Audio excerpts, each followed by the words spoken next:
may not be familiar with the European electronic health record exchange format, let me give you a very quick context, and I'm not going to bother you with slides for now, as I want to leave time and space for our discussion with our panelists, and for you to also raise questions. So feel free to use the online tools with the Q&A to launch your questions. And with me and organizing this session, Simon, that works with me in EHDS. EHDS is a public university in Lisbon. We are proud to be partners of xShare project. We are work package leader for work package 7. And one of the activities that we are responsible for in work package 7, together with other partners of this project, is to really understand the challenges of procuring innovation and looking at the innovation angle of what is coming in the new regulation of the European Health Data Space. So if you have heard about the European Health Data Space, you would know that it is a new regulation. It was recently adopted by the structures of the European Union, the Council, and the Parliament. And within that regulation, there's a very important element, which is the interoperability component, or also called the exchange format.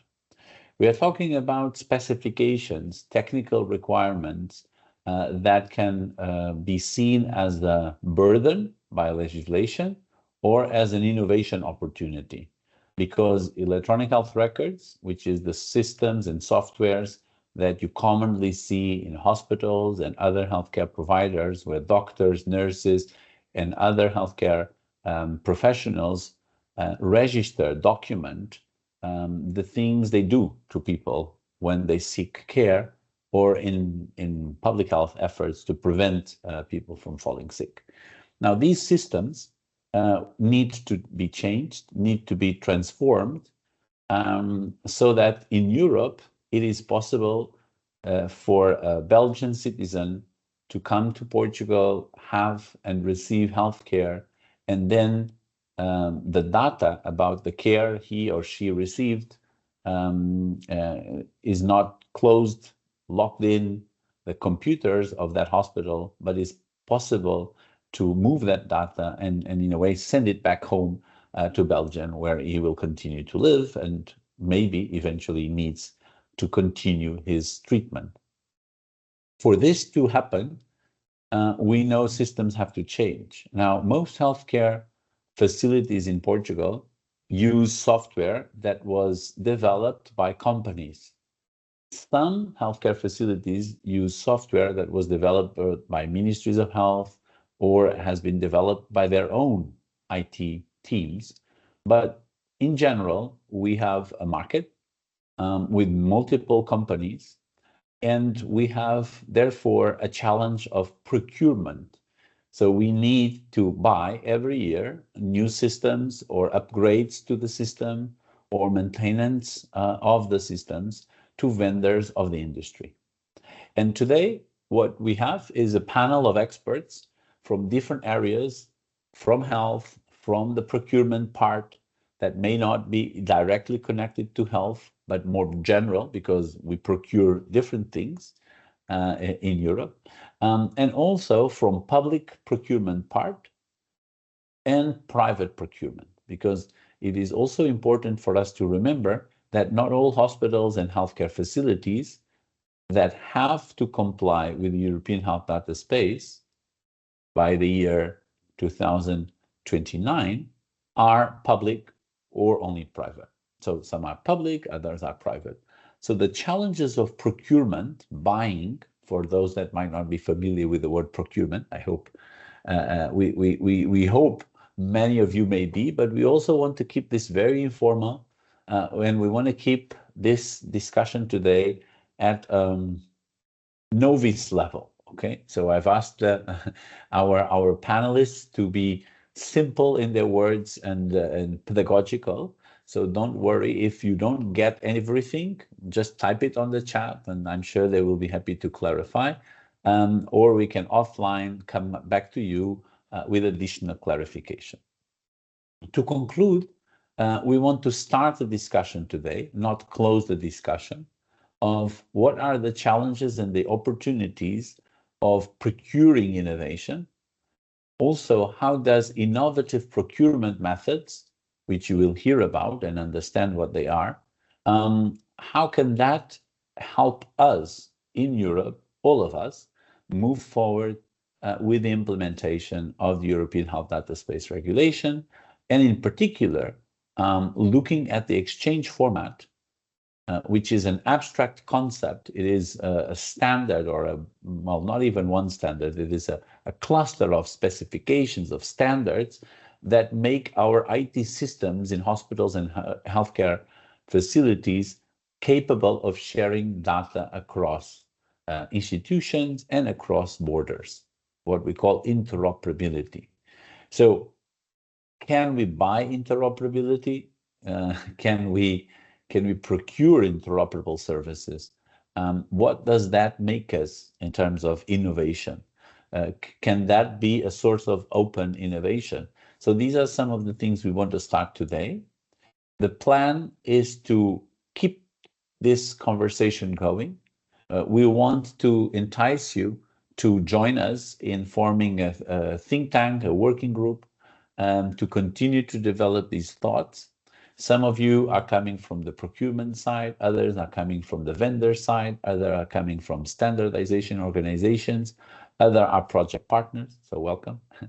And we want to continue this conversation through the summer, through the autumn, and come to a guidance document, some sort of material, written recommendations, guidance that can help those that work in healthcare facilities to look at the European Health Data Space and the exchange format as an innovation opportunity. The xShare project is also about the promotion of what we call the yellow button, functionality we would like to see implemented in all electronic health records across Europe that would allow citizens to download human-readable and machine-readable files with their health data. It is about industry labeling, and here there's a connection between this conversation on procurement and how industry labels themselves regarding interoperability.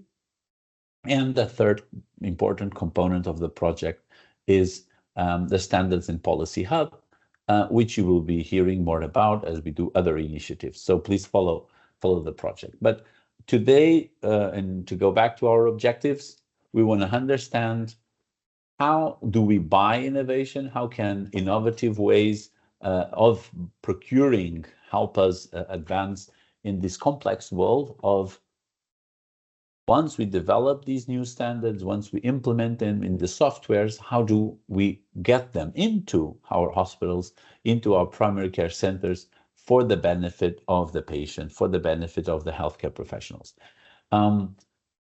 I will be introducing our panelists at the moment.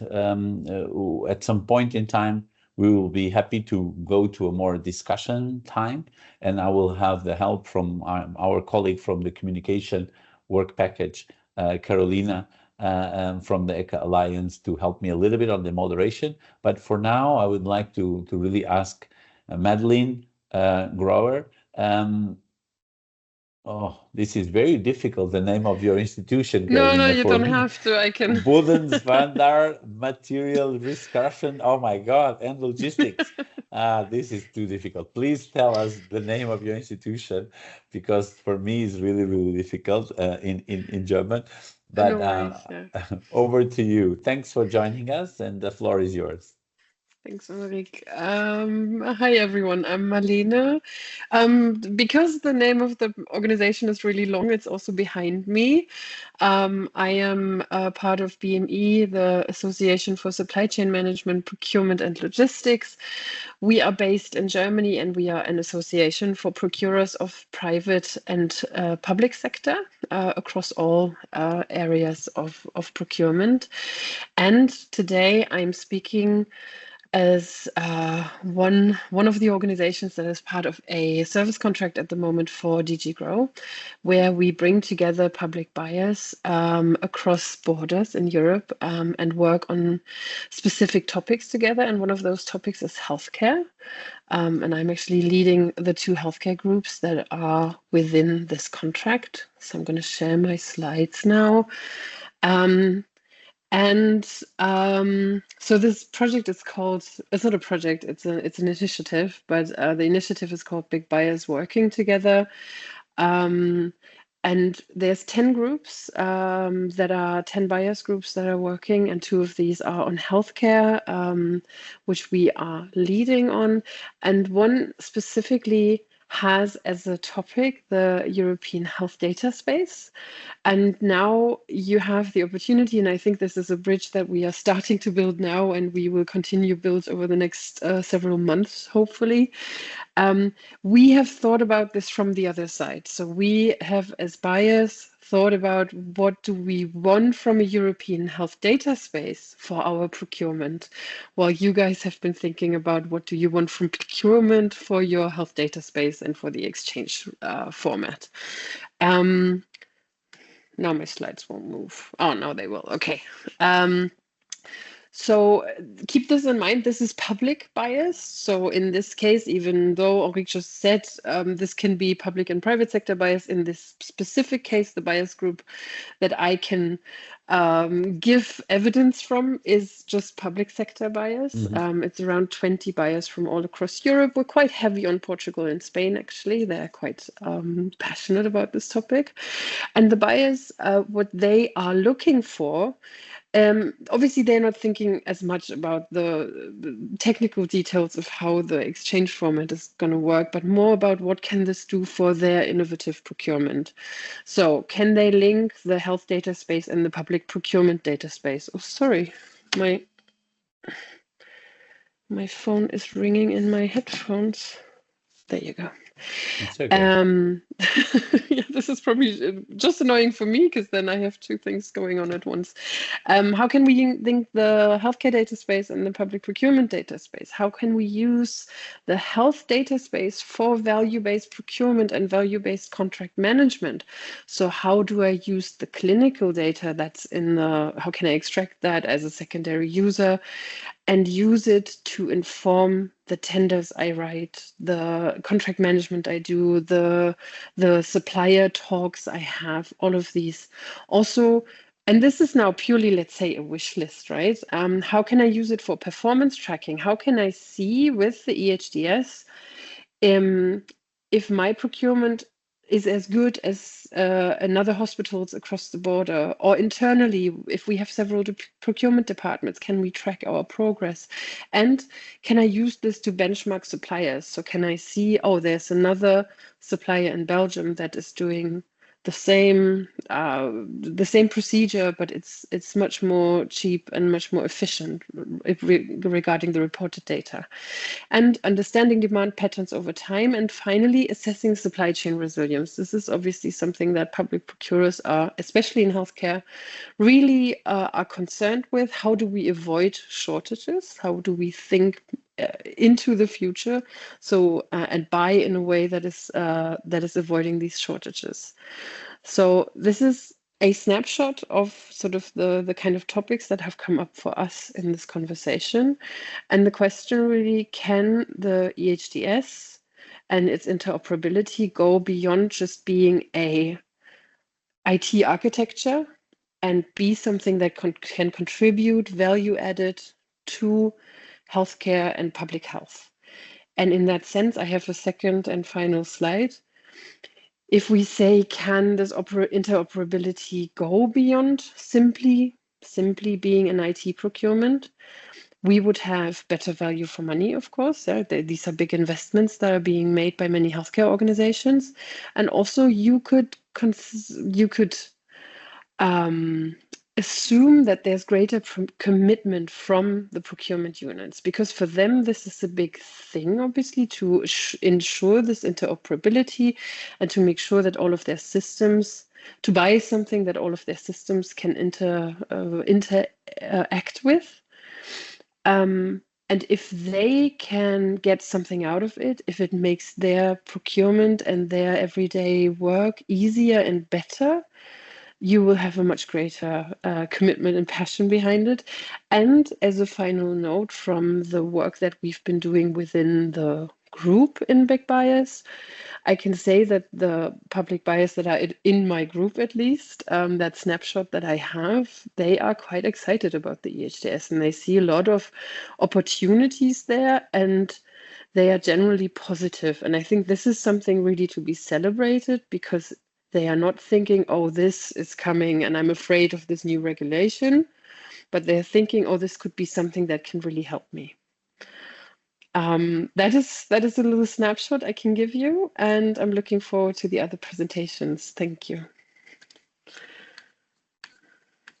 I'm trying to stop sharing. There you go. Thank you, Marlene. That's not worries.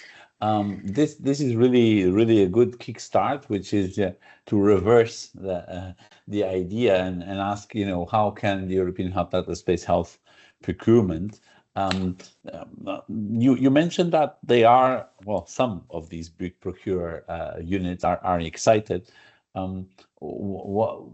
Why do you think they're excited? Is it because that suddenly maybe there's some sort of general requirements? It's easy to understand what we are buying, less opaque. I mean, why do you feel this is the energy? I think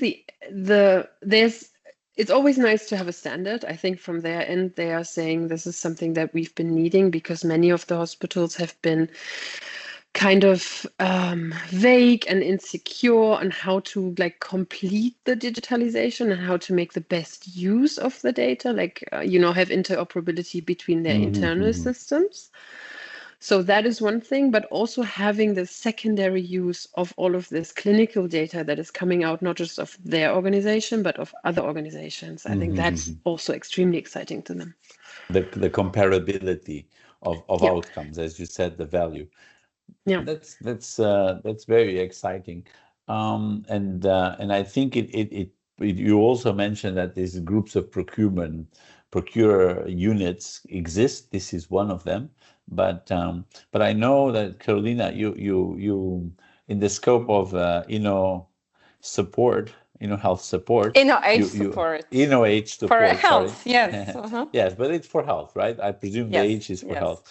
You were managing and dynamically organized on the 10th of June an innovating public procurement webinar. So we want to hear a little bit from that discussion, what you bring into this one, so that we keep building on others' work.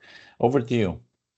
Thank you so much, and welcome everyone. Good afternoon, and thanks for having me. I have a bit of issues with my camera, which is stubbornly switching off, but I will try to keep it on.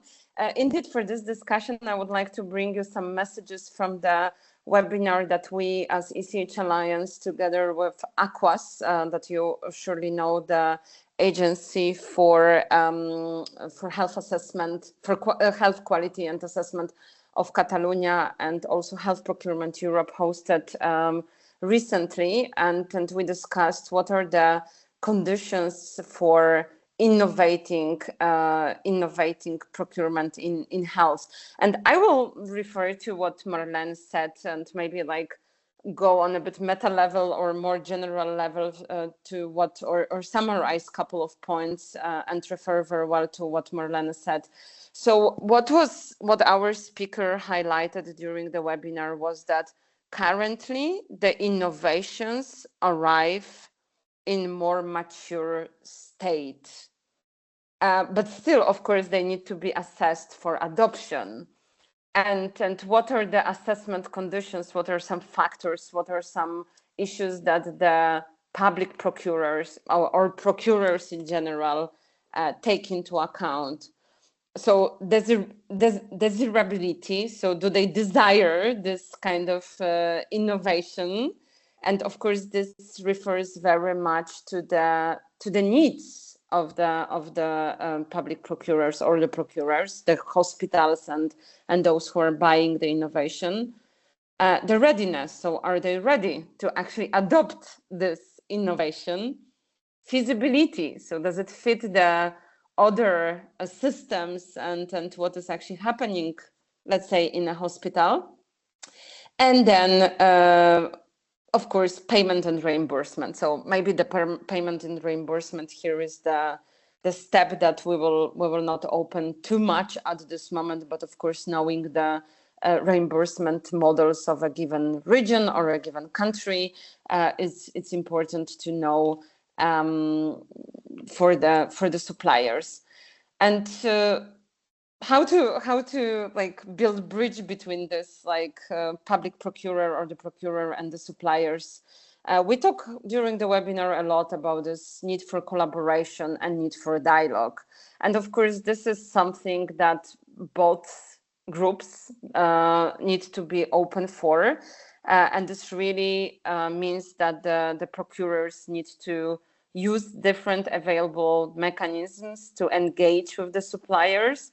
Sometimes the procurers publish the list of the unmet needs, for example, 5 unmet innovation needs. And this is, of course, a good guidance for the suppliers, for those technology providers, and they will understand how to fit into, what is currently being procured, what is currently needed.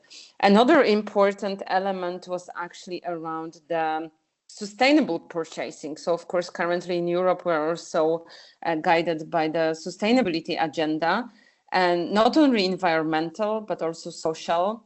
I think we all know that, of course, the price plays an important role in different procurement and tendering processes, but wider socioeconomic impact of the solution is also being evaluated and taken into consideration.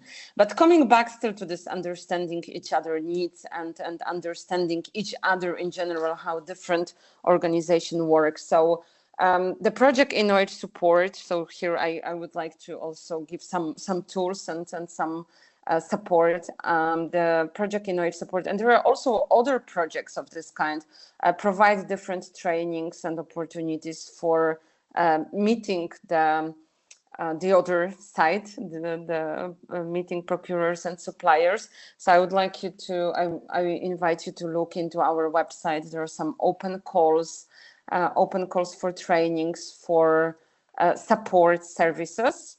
So I publish it there. But also to understand that the mechanisms that are available for better collaboration between procurers and suppliers are also being developed by the European Union, and promoted by the European Commission. Something like innovation partnerships, where the procurers can open also the process that is not so set. Maybe the conditions are not set. Here also pre-commercial procurement, competitive dialogue, framework agreements, but also my experience shows that those are very also innovative mechanisms. And if, for example, region of Catalonia is a champion in, for example, pre-commercial procurement, then some regions, some hospitals are very new to that. They have never heard about this term. So it's, I think, learning and capacity building is really like happening now on both sides. So those are some messages from this webinar. So definitely dialogue and getting to know each other needs. Thank you. Thank you. Thank you, Carolina, and thanks for raising this element. So you call it engaging with suppliers and understanding each other, and and definitely the point I've noticed many times in when I was head of our public procurement agency for health in Portugal, there's a sort of a fear from procurers to engage with industry, as if that was immediately a signal of some sort of contamination or corruption. Yes. There's other fears, of course, but that is one such fear. So I think it's important, and maybe also as a provocation to our other speakers, and also for the discussion, that there's some sort of lack, and you mentioned also about the training. some lack of understanding that there are mechanisms, very legal, very transparent, to get to know each other.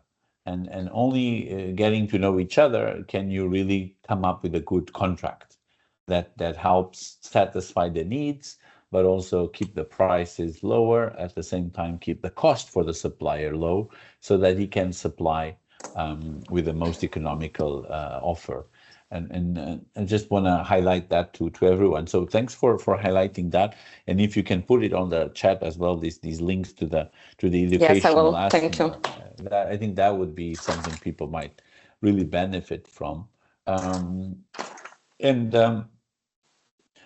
Paul, I move over to you from Paul Montoya from EIT, Health and Health Innovation Procurement Support Services. So you're working on this area of also promoting innovation and procurement, but within the scope of this very famous now network of innovation for health, which is EIT Health. So I assume you're going to tell us a little bit more of the side of the seller, let's call it this way, but I'm not sure. So over to you. I want to give you as much freedom as possible. I don't like to condition the speakers. Over to you, Paul.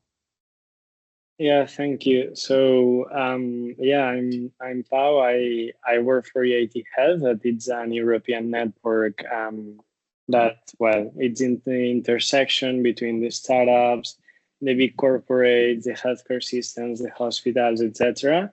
And we promote innovation at different levels. And one of the lines that we are working with is in innovation procurement, and that's why we are coordinating this EEHRxF project. That basically the project aims to develop a platform to provide advisory support services for the use of these innovation procurement instruments.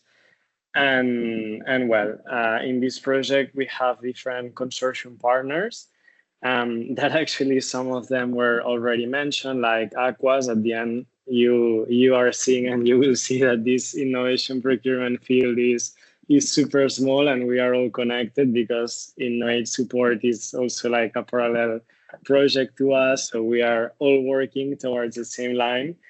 And yeah, and then we also have other PCP and PPI experts like Sofia, who's also today from Valdeinova, that she knows so much. Also Avania, which is they are expert on market access and business models. Healthcare clusters like Medical Valley. We also have a university, a group that is expert on the legal field. So together we are trying to put these services together. And also, since there wasn't given a lot of background on why innovation procurement. So from one side, we have the health tech and innovative companies that many times we see that their innovations don't cover a real unmet need. Mm-hmm. Also, they have trouble accessing the market and getting their first buyers. And also scaling across Europe, it's super complex. And then on the other side, we have the healthcare providers and systems that they also have many challenges, like these societal challenges, like the growing aging population, the chronic diseases, the raising of the healthcare costs, etc. So, well, at the end, innovation can be done through a technology push or a market pull, but in this sense, we are talking more on this market pull innovation, no? So innovating from the demand, and well, this instrument that is the PCP and the PPI that we already mentioned, they can be used in the case of PPI, and maybe I think that Sofia will explain it more, but just to help to explain an overview, it's more buying something that is almost there in the market, but you buy like the innovation and adoption of that adapted to your own needs. And then the PCP is more for something that it's a need, that there's nothing that exists in the market, and then you buy the research and development process. So basically, the point here is that these instruments are super powerful, both for health tech companies because they help to speed up the time to market. They also open up new business opportunities that maybe they weren't identified, and also they help to scale up and attract investment, etc. And also it brings a lot of value to the healthcare providers and systems. But I will focus more now on the companies itself, no? So what happens on this innovation providers level. But yeah, the thing is that this is a super powerful instrument, but at the same time, it's super complex and it's very hard to navigate it, no? And that's why projects like HIPS or also Innovate Support and many other projects exist because we are all trying to facilitate all this. So like maybe the topics that we can bring here in this conversation is a little bit the learnings that we've got from several desk research surveys, interviews that we have been doing during the last months, like to people around all Europe that involve both the procurement side and also the providers, but also healthcare systems, etc. But focusing on the challenges for the healthcare providers, for the innovation providers, is that first of all, there's a lack of awareness that this instrument exists. And then also when they try to navigate it, they are very lost on how these systems work, no? Because at the end they are very complex. Then also they find a lot of difficulties, or they don't even know where to start looking to find these tenders related to innovation procurement. And then also, since many of them, and especially more smaller companies like startups and SMEs, they have a lot of resources to respond to tender, human resources, or maybe prioritization, but also in terms of lack of time, no? Because many times they express that they don't have enough time to put together this tender proposal. Then also the way that all this is paid, usually, like depending on the instrument, but in general, you get paid after you delivered most of the money. So if you are a small company, this becomes very difficult for you to develop something without having the budget, because at the end you also need to do an investment to be able to develop these innovations. And then finally, we see that there are also a lot of misalignments in the expectations, because many times the procurers, and especially for these joint procurements or cross-border procurements, they have different needs depending on their regional realities. And then this can cause a difficulty, in developing a solution for that fits all of them. And now relating it with the xShare project and this exchange format, some considerations that should be taken into account based on these learnings that we got from all these conversations and interactions is that, first of all, to know that, especially for the smaller companies, that adding these requirements, it's already another layer of complexity, because they are already lost on how the public tenders they work, and they also have all the regulatory requirements, market access, barriers, etc. Then also that the procurement process must be friendly for these smaller companies, no? So try to help them to understand how can they participate, even if they are not very big or they have like a lot of funds, no? So making modular tenders, or in a way that they can apply with consortium with bigger companies, etc. Then also this interoperability, and also related to to the instrument itself, at the end, innovation procurement is not about buying a technology itself, but it's about buying an integral solution and the way you are buying. So if you use this as an opportunity of shaping the market in a way that you need to have like this interoperability in your solution, but also for you as an opportunity to become more scalable, and not like as a requirement or as a barrier, then also it will be more attractive for smaller companies to apply. And then anything that can bring clarity or simplification to the tender, or like also in projects like the xShare project, like providing lists, checklists, frequently asked questions, best practices, etc., can bring a lot of value.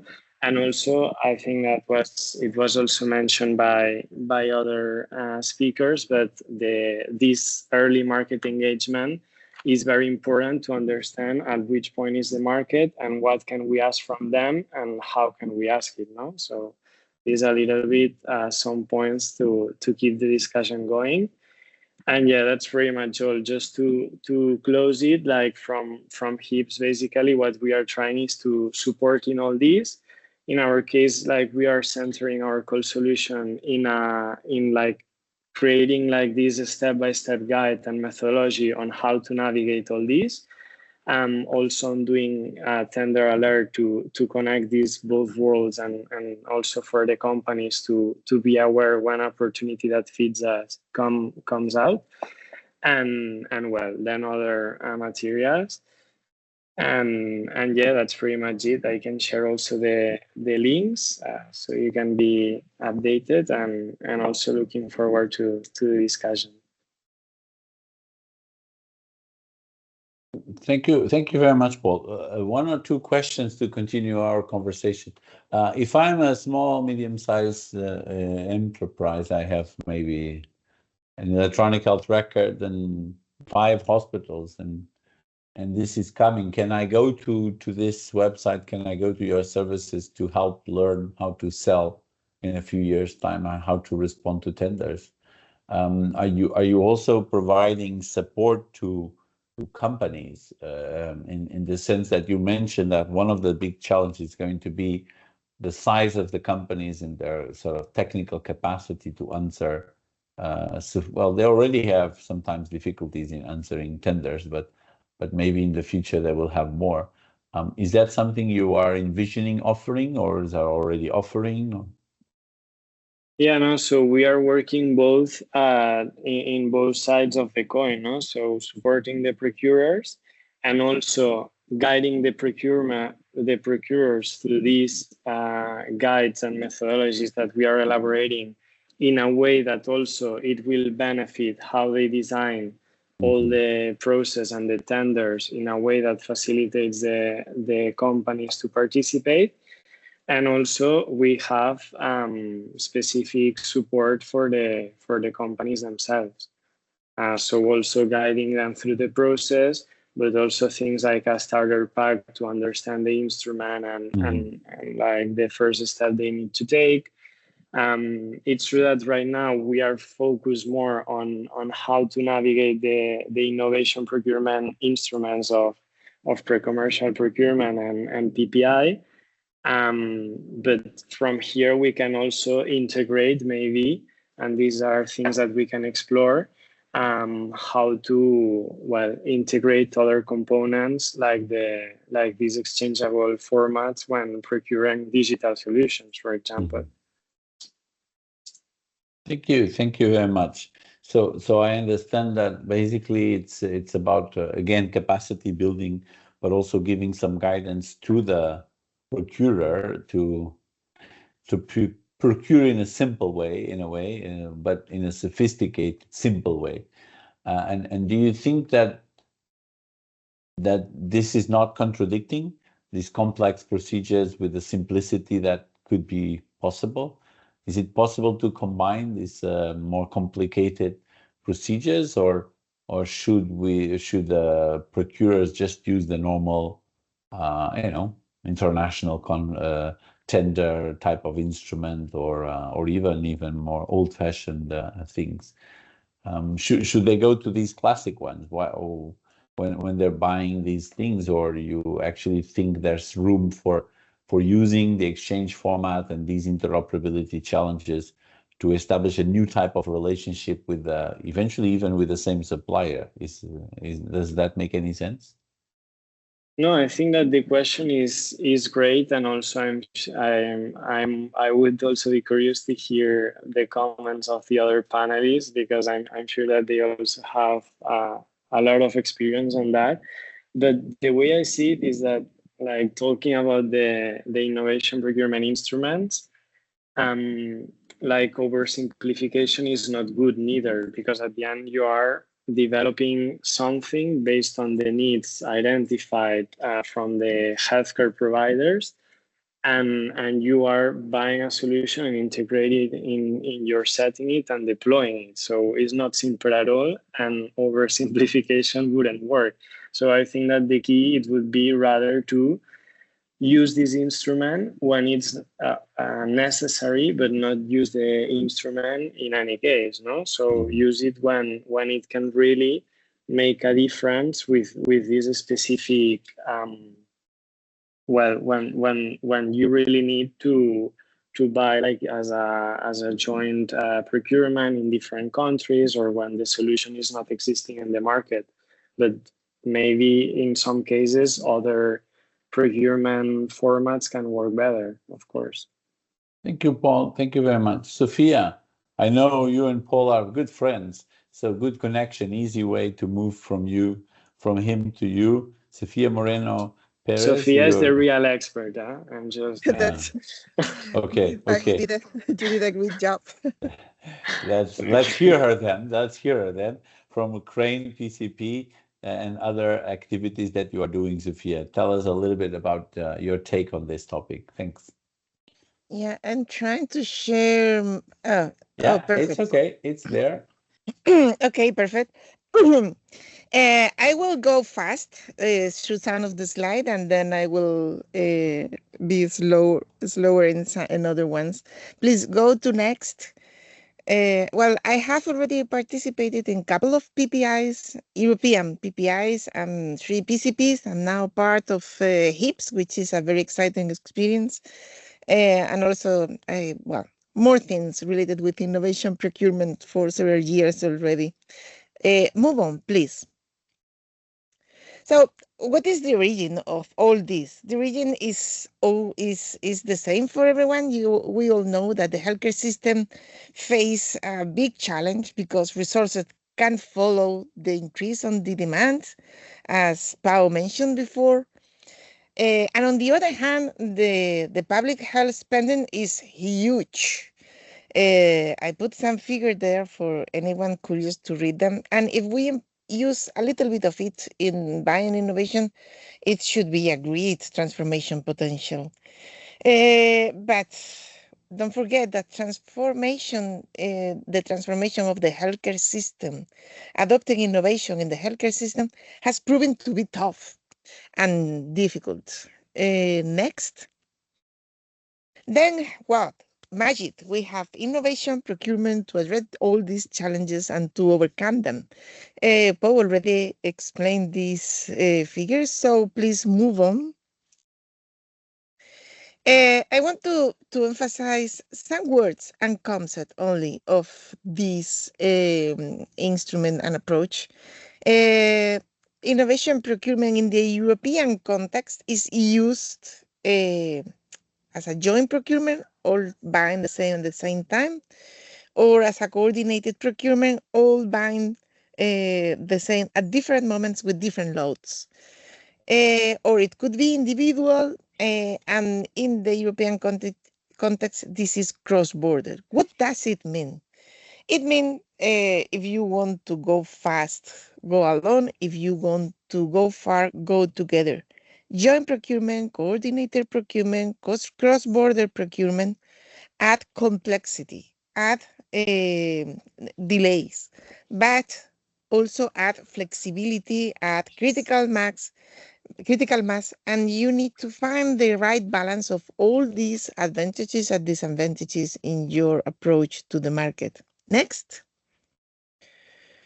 There are many systemic barriers in Europe to adopt innovation in the healthcare system, but these are my favorite ones. Cultural resistance and inertia in institutions and people, fragmentation, interoperability, chaos, inadequate financial models, misalignment of incentive for the different stakeholders participating in the provision of care. And well, if we talk about regulation and the policy paralysis, we can discuss for hours. Next, how can innovation procurement address or be related to these barriers? I have selected some words that to me are very relevant to innovation procurement. The first one is co-creation. Innovation procurement, understood in the European context, that is always coordinated or joint procurement and cross-border, is intensive in co-creation. Co-creation within different regions or entities and countries, within different stakeholders, within a different stakeholder and the market. Co-creation is very powerful to address some of the previous barriers that we mentioned. Demand driven, you have the guarantee that the solution that you are designing or that you are buying is adapted to the actual need of the demand. It's not a fairy tale, it's a real need. Innovation procurement address the validation of the solution that are purchased via innovation procurement. Coordination or joint procurement give critical mass and impose flexibility to the solution to address all different needs.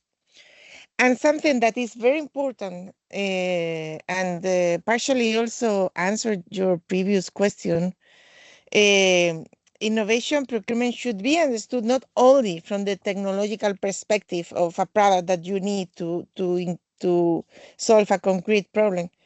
Innovation procurement needs to be understood from the whole perspective of what means adopting innovation into the healthcare system. Usually it implies changing the processes, changing care paths, changing roles, changing business model, changing value chain from the supply side. All these changes, change management, all these changes are necessary to be worked and developed in parallel to allow an innovation be adopted into the health system and have the impact that is expected. Many digital innovation try to move the reactive care to preventive care. All this implies much more than just buying a device or just developing a device. It usually implies a whole scenario of changes. The advantage of using this instrument is that the solution, especially that addressed to PPI, the solution that you are purchasing through this instrument include all the necessary changes in all the aspects that influence the final capacity of adoption and scaling up. On the other hand, all these make innovation procurement slow. A PCP could last 5 years and still be in a hurry. The process is complex. It is very demanding on resources from the procurer side, because all this co-creation procedure implies a lot of internal resources. And the use of the instrument doesn't imply the political commitments from the decision makers into the regions or the entities. So it means that you can make all the effort from both sides, contractors and buyers, and at the end of the day, the scaling is threatened because there is not political commitment to move in that direction.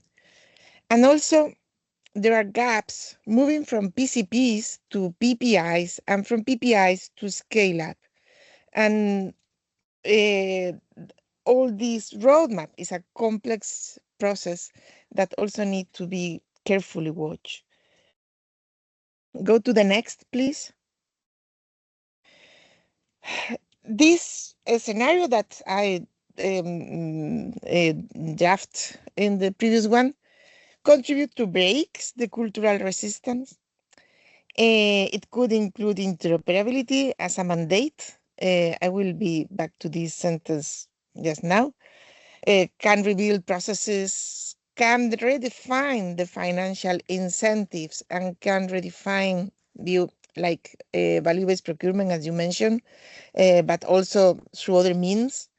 And it may accelerate regulation by contributing to the evidence and contribute to the definition of what is needed. But it imposes a significant administrative burden. It implies high initial cost. It depends on the political vulnerability. If we have a PCP lasting for 5 years, and there is a political change in the middle of the project, which is frequent, it could hamper the viability of the long-term development. And we have scalability gaps that we also need to address. So, related with xShare and interoperability, in innovation procurement, we specify our needs in the tenders, including 2 different sets of specification. On one hand, we have the functional specification, which left the door open to innovation by only defining what is your need, not the solution that you want to purchase. And on the other hand, we have the technical specification, technical, legal, etc., are all those specifications which define the boundaries of the context where we are to guarantee that the things that we are buying are interoperable with our system, are compliant with our regulation, etc., blah, blah, blah. So to include the X format into purchasing, it could be included in any purchasing of any technology. It does, even if it is innovative, it doesn't need to go into an innovation procurement. It should go in every procurement if we want to make it mainstream. So when it makes sense to have an innovation procurement just addressing this format, in the case that we foreseen that it will imply much more changes than the technical adaptation. If it implies any change in procedure, or if it implies any change in business modeling, etc. But by default, it could be included in any procurement, because at the end of the day, innovation procurement, and more specifically, public procurement of innovative solution, PPIs, are just following the normal law about procurement. Next, please. Well, We need I to think finish. that I have already said too much. Sofia, thank you so much. Everyone, capture her contacts so that you can always follow and interact. Thank you so much, Sofia. You raised a point very interesting, which is, if we're going to use this exchange format to do other transformations, other innovation in our healthcare facilities, maybe sophisticated procurement makes a lot of sense. Because if we're just buying it to follow the regulation, maybe it can still make sense, but it's maybe not, it's losing an opportunity to be transformational. I think the word I take from your presentation is that we can use procurement of the exchange format to leverage other transformations in the healthcare organization. Andres Castillo, I think we really have an invasion of Spanish colleagues, but that's good. Okay. It's a good sign. It's a good sign. Spain is very strong in this area. But now, definitely from a procurer side, how do you see this in? Give you 5 minutes. Right, 5 minutes. Over to you. Yeah. No, I want to be well. Greetings to you all. I'm very happy to be here and to contribute to the discussion, which for me is a very passionate discussion, because when one is involved in innovation in public health care, well, the road is full of obstacles. So, okay, I sometimes I think I have to put in my LinkedIn profile, I survived a PCP. Because I mean, it was an adventure. Really an adventure. And I live, I mean, because I believe so much in that tool. And for me, it was, I mean, a really adventure of learning, and that's why I'm very happy to be here, just sharing some of my thoughts there. Well, not only mine, but because we have discussed after the PCP sometimes about this, but I'm happy to share it because although it was a very interesting adventure, I really think that the outcomes were not so as they promised to be, because I think. I mean, I won't go into details, of course, of people, persons, organizations that we share. Just to say, to put some context, well, I'm an engineer, so my point of view is different, of course. So that's a bias, of course, I know. It was a PCP about emergency medical services. I won't say much more at this time. I mean, one of the obstacles, I don't know the word now, but when we were organization that we were very different, very different in terms of size. I mean, it's not the same. I mean, it cannot be the same. An organization of 10,000 workers or an organization of 20 workers. Cannot be the same healthcare provider for 10 million people, a region, European region, or a hospital for a small city of 10,000 people. I mean, I don't say one is better and the other one is not so good. No. I'm saying that when working together, we are joining so different organization that is it seems that we are people working together in a European project, so we know how to do that. But behind us is not the same organization. It doesn't work in the same way. So in critical steps, there's in critical points of the PCP process, that is a big bias, I think. So, Andreas, can I ask you a question? Do you think that perhaps one day different hospitals get together using that instrument or another one to buy from the same supplier? So a hospital in Spain, a hospital in France, a hospital in Italy that all have the same IT supplier. Could it make sense that they get together and work through one of these instruments to buy, for example, a format-based new EHR or a new component of the electronic record that they all need? Is this something that is impossible? Is this something that maybe could happen one day? What I try to say is that, I mean, perhaps the reality in Spain is not the same. I know from different other countries. A hospital in Spain, if it's a public hospital, is just a part of a regional healthcare provider. So it's not one hospital. So and the hospitals, the hospitals, in my opinion, in my experience only, not in theory, not in legal terms. In my experience, the hospital has to be comparable. They have to cover an area that is more or less similar. Diversity is always good.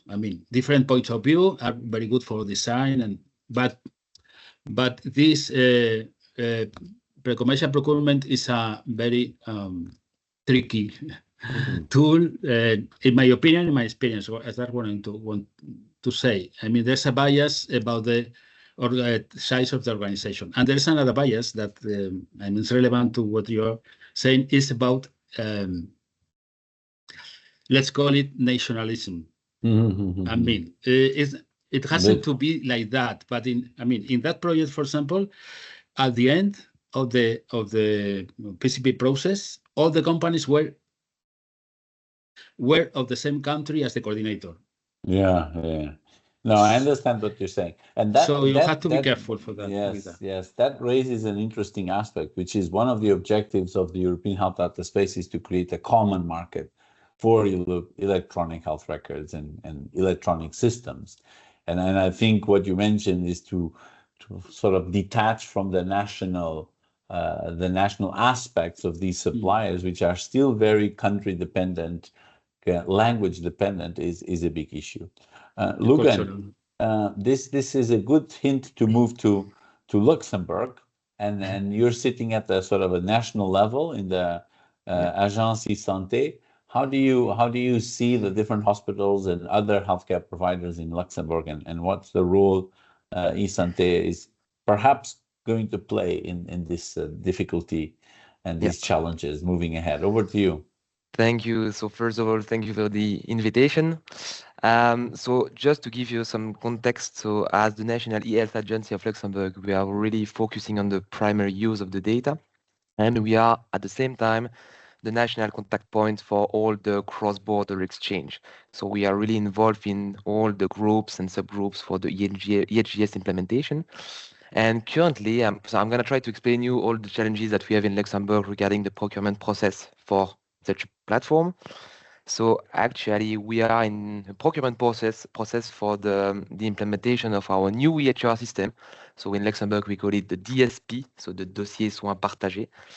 And we have some challenges regarding the EHDS and the formats, in fact. So actually, we are in this request for information process. So we first started with a blueprint. So we know what we want in the platform. We know that the backbone of the platform should be the EHDS and should be the format. But we want to just check with several editors if the market will be able to offer what we are looking for. The tricky thing is that the format is there, but let's say that the implementing acts. So as you may know, the implementing acts to deploy the EHDS and all the digitalization of the health data will be ready not before 2027. So this is really tricky for us, in fact, to build the specification of our tender because we don't have yet the full format and the full requirements of the EHDS and the formats. So the only thing that we want to put in our tenders now is that we want to be sure that the future editor of the solution that we will put in place in the next coming years, because it will be a long-term contract, it will be 10 years, minimum 10 years, so long relationship. So we really want to be sure that the software editor will be really involved in the EHDS, is already part of the groups, is already discussing with several partners to be sure that he is really putting state-of-the-art innovation process to be aligned with the requirements that will be deployed in the next coming years. If we speak now about more the e-health ecosystem of Luxembourg, so Luxembourg is a really small country. So as you may know, we have like 4 big hospitals. And those 4 big hospitals, they have all their individual procurement process. So I mean that they have all their solution. So they work with big players on the markets. So I would say that for them, implementation of the formats and trying to be still innovative in the future, it will not be an issue, but because they already be able to produce some structured data, they know what the formats the EHDS is, so it will not be an issue in the future, and they will just put the responsibility on the editors because they have also some long-term contracts, and they will have just to adapt to the format and to all the implementing acts when they will come to the market.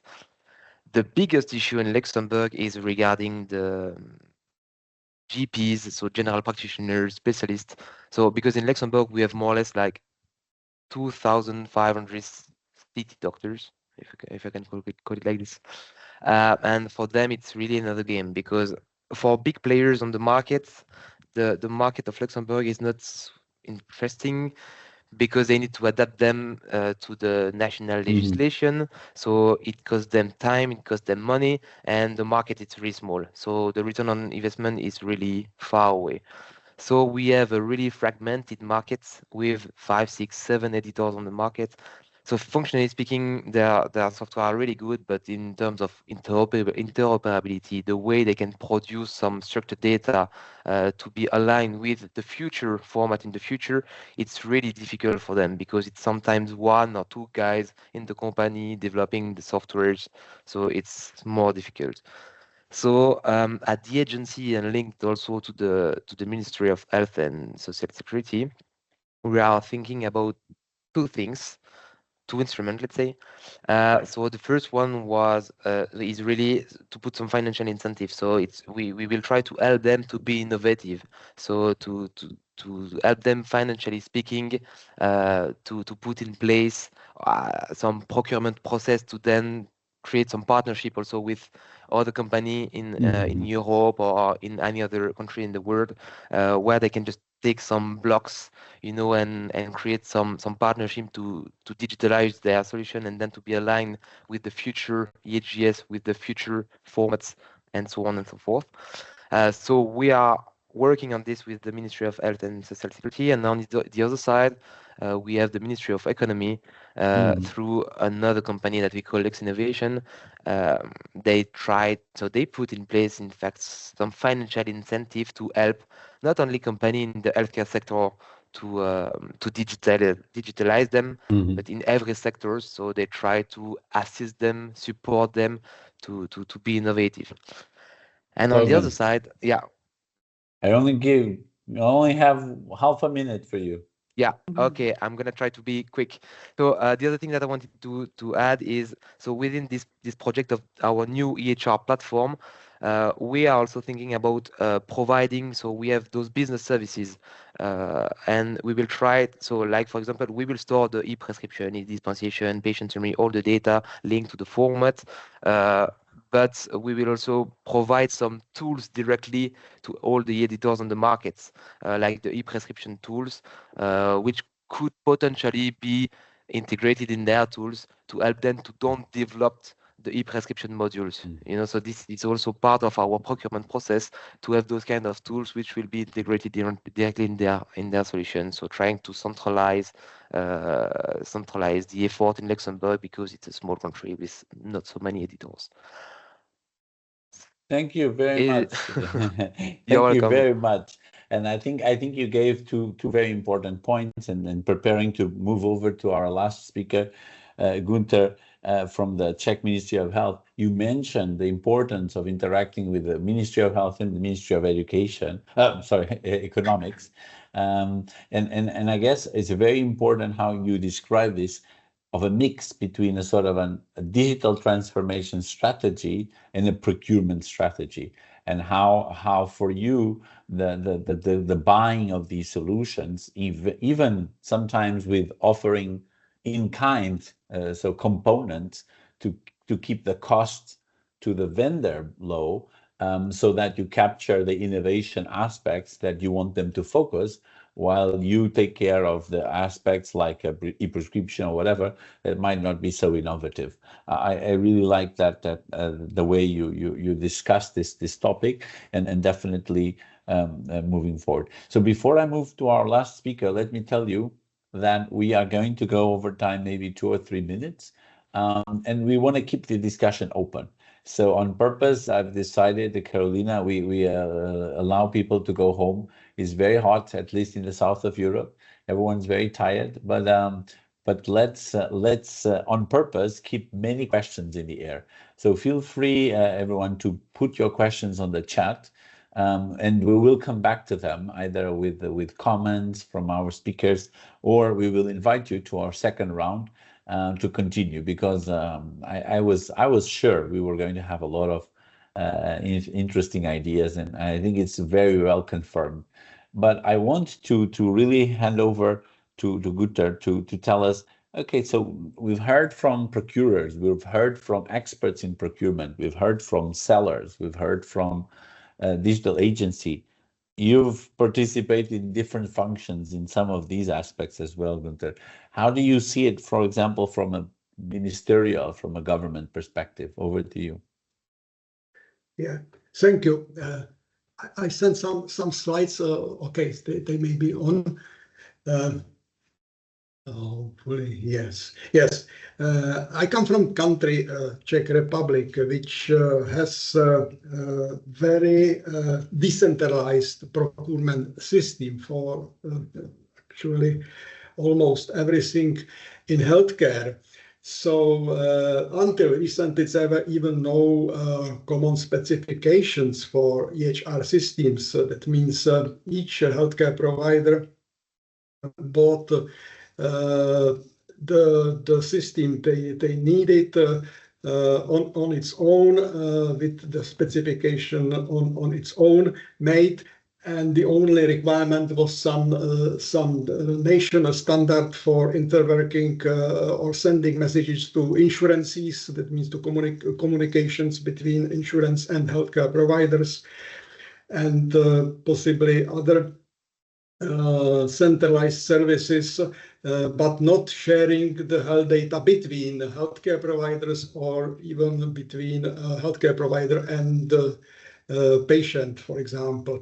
So this was the situation not so long ago, and currently we have a situation that we have a national standard which is derived from the health network defined standard. That means something which is not yet compliant with the EHDS future specifications of the European electronic health record exchange format. And this standard is again from the point of view procurement voluntary. However, when the healthcare provider requires the funding for actually procuring the EHR system, then it should comply with the specification. So this is the concept at the moment. And of course, the challenge will be the process of amendment of the software for the future specification. If you can change next slide, please. Yes, when we jump into EHDS, that means we know that there are 4 kinds of systems that should declare interoperability and actually should be interoperable. EHR system, medical devices, highest AI systems, and wellness applications. And if we just stop at the EHR systems, which are, of course, the most important part of the market and also most critical part of the market for the implementation of the provisions of the regulation, EHDS regulation, it means sharing the health data between those healthcare providers that have a right to access the data, and also enabling the data to be viewed or shared with the patients, actually natural persons, citizens.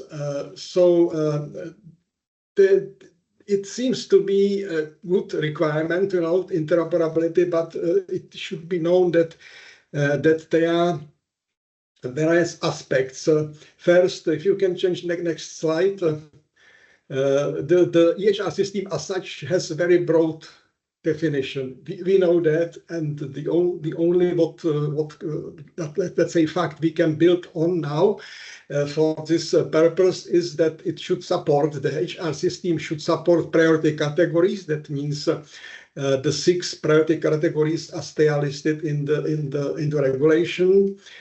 It should enable sharing the data between healthcare providers and also access the data by patients. However, just first look on the market, what actually may fall in the scope of this definition. We see that it can be several systems within a hospital. You know, it may be a laboratory system, actually the system for clinics, and then next level is regional system, national, and cross-border. All these systems exist, and then we have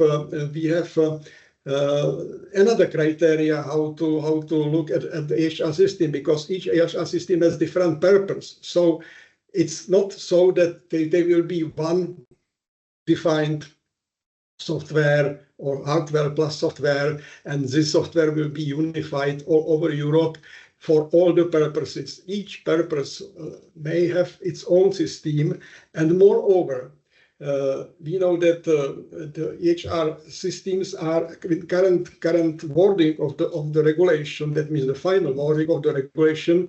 They are interoperability components and logging components. And these are something like core elements, but it's not sufficient for operate a system just to have this two core functionalities, because they must be something which is compliant with the national concept of e-health, which is not so frequently discussed, because there's always in each country there's some concept of e-health. For example, for patient summary, there may be centralized solution or decentralized solution, and this is also mirrored in the specification of the EHR system. And similarly, we have various specifications for pharmacy systems and for systems for stomatology and so on. So each system deserves own specification, and these national originated specification are allowed. That means each country can, in the context of procurement, specify its own additional requirements. That's the first let's say fact that should be considered.